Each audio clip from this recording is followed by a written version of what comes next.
You live back in Colorado now. Mm-hmm. How long have you been back? I've been back now for a little over a year, and it's been emotional for me, but I feel like I don't want to say it's like Iowa and it's not like home, but I feel very comfortable. I feel very comfortable here. What's odd, and it's something that I recently discovered, I moved to Colorado at the same age my mom moved to Colorado, you know, all those years ago. And I had never thought about that because my mom seemed so old when we moved. And I realized how young she was because we were the same age. And not that I'm so young that, you know, I couldn't have handled it, but I understand some of the fears and struggles she probably went through, leaving all of her family in Iowa and moving out here by herself with kids and a new job and all those things. And I just keep thinking, oh my gosh, I'm that age, she did that. And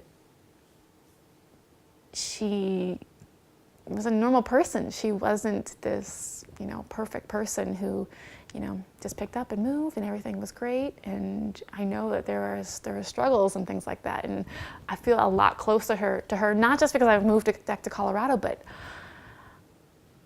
I'm, you know, the same age, same experiences, and I'm now feeling a lot closer to her. And I'm sure it's going to get more emotional and more emotional as I get, you know, closer to everything. You know, when my kids are the same age I was, I'm sure it's going to get very emotional. And when I get to the same age that she was, the crash is going to get very emotional. But I feel like I'm just getting so much closer to her in everything, you know.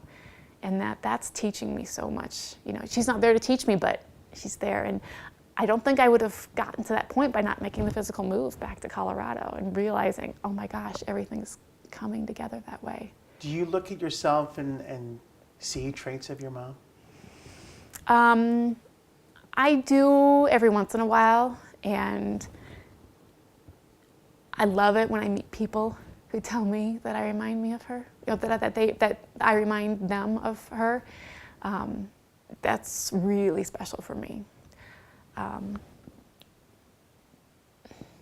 think, though, it's more special that they remember the good things about her and can tell me those things. Not so much that I, you know, I'm like that, but the fact that they remember these great things about her and can share that with me. So. You have kids? Mm-hmm. Yeah. How old are they? They're 3 and 5, boys. Handful. Mm-hmm. Yep. Do they know? What's funny is that they have been constantly asking questions, and they're very young, so they don't really know much, but even my youngest, my 3-year-old, has recently been asking, who's your mom? And so we've been bringing out pictures and talking about it.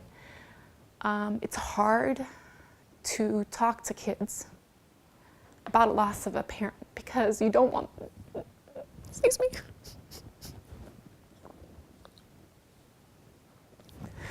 you don't want them to think that they would lose you.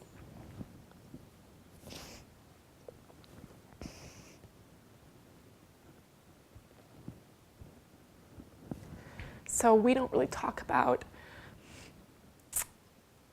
parent loss so much as that they're gone, so they won't be able to meet her. But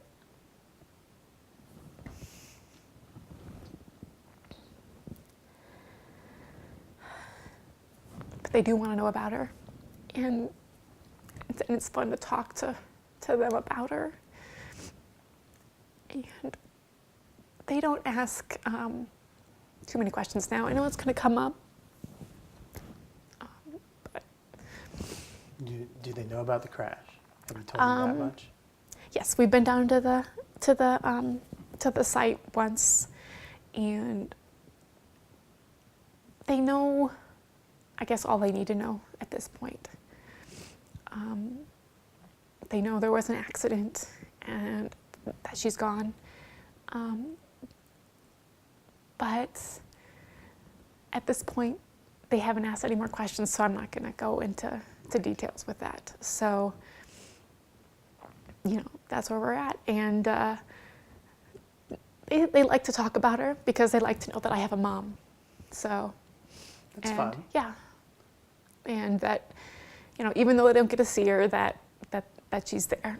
So, but I know there's going to be things that come up, later about that, and we'll just, do whatever is appropriate at that time. But it's a lot harder for myself and my husband to go through that than it is for them, and so we just let them go at their own pace.